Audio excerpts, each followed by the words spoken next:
of Simply Dorales. I am Dorales, your host. And today's topic is going to be tough convos needed to be had in a relationship. Let's say hi to my co-hosts. I have several guests. Let's start with your favorite, Casey. Hello, everybody. How y'all doing today? CJ, what's up? Hey y'all, it's Kay. All right. Y'all already know how I do. I do my research. I get started on what I have to say. And then we is open up for discussion. Okay, so as everyone knows, there are a lot of tough conversations that need to be had in relationships. A couple of these are your in-laws, parenting, babies, do you want them or not, sex, finance, domestic labor. What I mean by that is division of household chores or division of domestic responsibilities. How you want to settle, if you want to tie the knot or not. When do you want to settle? Do you want to settle? All healthy relationships share the following 3 core components: mutual respect, mutual trust, and mutual affections. Now, let's dig into that. Perceptions of threat for these topics vary from person to person and are often the result of our life experiences up to now. I want to say there are about 6 tips, or probably more, but it's 6 tips for having difficult conversations with your partner. 1, timing is everything when having these conversations. 2, be positive. 3, stay on topic. 4, actively listen. Do not listen just to respond. Listen. 5, give up the need to be right. And 6, be ready to circle back. Respect in a relationship means that you both hold each other in high regard. When you respect someone, you admire them for certain qualities they possess and or the character that they embody. Trusting in each other means you take each other at your word. If one person says that you're going to do something, the other person assumes they'll do as they say. If someone makes a mistake, the other person expects them to be honest and tell them. In fact, trust really just comes down to each person being completely honest with the other, even when it's uncomfortable. Now, I know y'all heard that. Be honest even when it's uncomfortable. Affection in a healthy relationship is freely given and received. Healthy couples don't need to remind themselves to show their partner that they love and appreciate them. They just do it. And the recipient receives affection with affection rather than turning it away or taking it for granted. If physical contact and sex are important for the relationship, which it is, each person engages enthusiastically. Of course, no one will always be in the mood like, hey, I'm horny right now, I'm dripping wet, my dick is hard as fuck, let's fuck. No, sometimes you have to get in the mood. But when your partner expresses that, you meet that enthusiastically, not as if it's a chore. Like, oh damn, they want to fuck again. Shit, let me go ahead and get it ready. That's the way you thinking, and like you really don't need to be fucking doing it. Problems in any or all of these areas could mean that one or both partners have an insecure attachment style. Or it could mean that the relationship is flawed in some other fundamental way. Let's pause right there and just talk about what we discussed a little bit. We got 10 minutes on this first little session. What do y'all think about what I just said?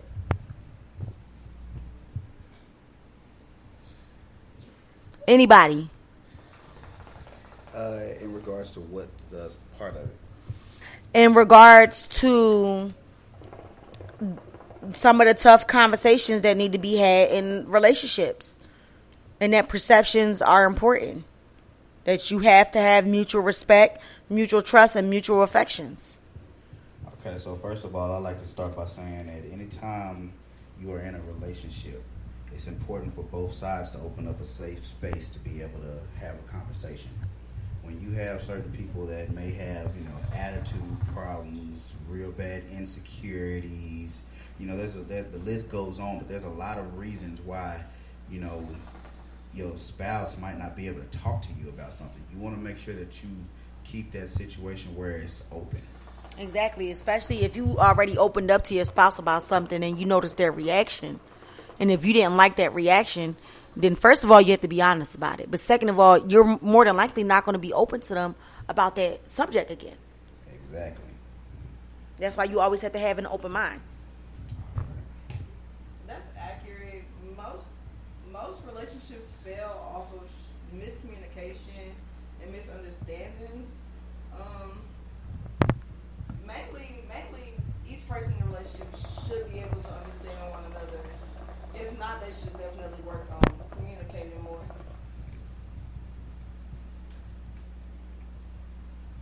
Okay. Those were great points. I'm about to move on to the second part. I'm kind of going to be moving back and forth. Let's talk about how to unfuck your relationship. Yeah, unfuck them.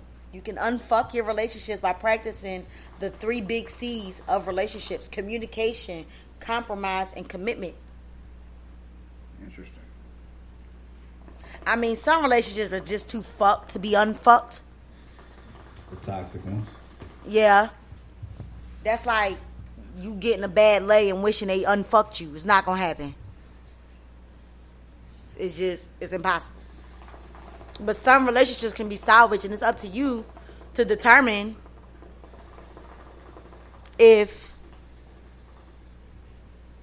it's worth it or not. And the patience. You have to have the patience when you're dealing with that.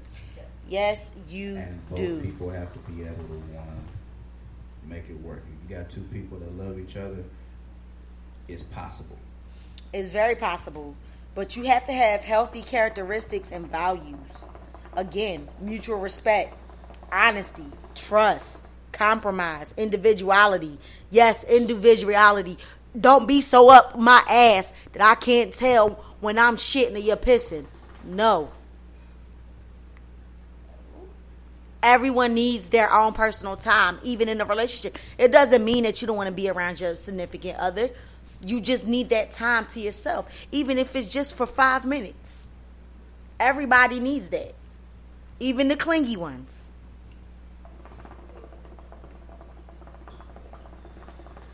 And sometimes you may get that. That doesn't always mean leaving the room. You could just be reading your book while they're watching TV. That's your time to yourself. You could be listening to the music while they're watching TV, if you catch my drift for the examples that I'm giving. Sometimes silence is comfortable. Silence does not have to be uncomfortable. Sometimes silence is needed. You do not always have to feel silence. And if anybody out there is having a problem with silence being awkward, try going somewhere and just sitting with your significant other and just listening to the wind. Go down on the beach, listen to the water. Nature itself is very, very common. Very common, very common. And that can be like an icebreaker from when you're in your house. Yes, it can. Also, to keep moving on, you need to have good communication, anger control, fighting fair. Again, fighting fair. Problem solving, understanding, self-confidence, being a role model, healthy sexual relationships. All these are important with the 3 big C's, which again are communication, compromise, and commitment. These are all healthy characteristics and values of a healthy relationship. You cannot be with someone and expect to always be right and everything to always go your way. You have to compromise. You have to meet in the middle. And when you're with someone who you truly love and someone who's really that person for you, you're willing to do that. Let's be honest, ladies. The only times we don't want to compromise or anything is if this motherfucker really getting on our nerves and they just filling the space. when we don't really fuck with them. And the same goes for men. You don't mind compromising when it's with someone that you truly value. Let's talk about unhealthy relationships. Unhealthy relationships have characteristics like disrespect and control, hostility, dishonesty, dependence. And when I mean dependence, I don't mean that, because dependence can be also for healthy relationships, but dependence in this way, what I mean is to the extreme. If you leave me, I'm going to kill myself. Bitch, do it. Manipulation, intimidation, physical violence, sexual violence, emotional or mental violence. These are all signs of an unhealthy relationship. Nobody that loves you is going to use your love for them against you to their advantage. If you're in that, you're in a toxic relationship. You're in an unhealthy relationship, and you need to get away. You need to run. We do have several questions that were asked. I did a poll online. We have 6 questions that were asked. I'm going to do the questions, and then this one will be over in 3 minutes. We're going to start our second 15 minute. So, the questions were, why is sex a needed conversation to have in a relationship? Why is it important? Why is parenting important conversation to have in a relationship? Why are discussing your in-laws important in a relationship? Why is it important to discuss finance in a relationship? Why is it important to discuss domestic labor or division of household chores in a relationship? Why is it important to discuss marriage and relationship? And if you want it, and if you want to settle, and where, when, how? These are questions that were asked on the poll. Now, we have about 2 minutes left on this. So if you guys want to get something in, and then I'm going to pause and we can start all over again. All right, so with the communication, the big 3 C's, which is communication. What else? It's communication, compromise, and commitment. And commitment, yes. I agree 1,000%. If you ain't got communication, you ain't got nothing. Because what is there like to really talk about if you can't even express yourself to your partner? Your partner's supposed to be your best friend. Exactly. So, and with commitment, that's a big factor. Big factor. Loyalty type thing, you know? If you don't have good communication skills, you don't got shit. I agree. And communication is hard. It is hard. I'm a great communicator. But it's easy to communicate when you're happy. But it's really hard to communicate when you think it's going to make that your person see you in a bad light. But it's still important to do so. Or when you feel like they're going to fly off the handle and do something stupid. Yeah. It's really important. Even if you think it's going to hurt their feelings, you got to communicate. Find a way to communicate that. If it's going to hurt their feelings, you know it's going to hurt you. Just try to soften the blow. But be honest. Because if you're not honest with your partner, how are you honest with yourself? You lying to yourself. As soon as you open up your mouth to lie to them, you lying to yourself. And can you live with yourself knowing that you lied to yourself? No. You're going to have to face the truth. One way or another.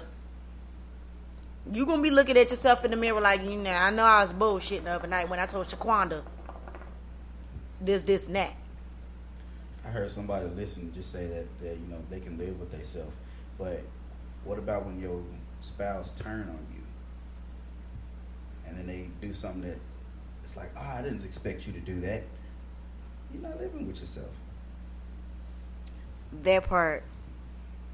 What about if that leads to cheating because of your poor communication skills or vice versa? You done cause self-doubt, self-esteem issues and everything else, and they feel like they can't look for that in you, so they go find it somewhere else. Can you live with yourself then? This has been Simply Dorales. I'm going to start the other 15 minutes. Stay tuned.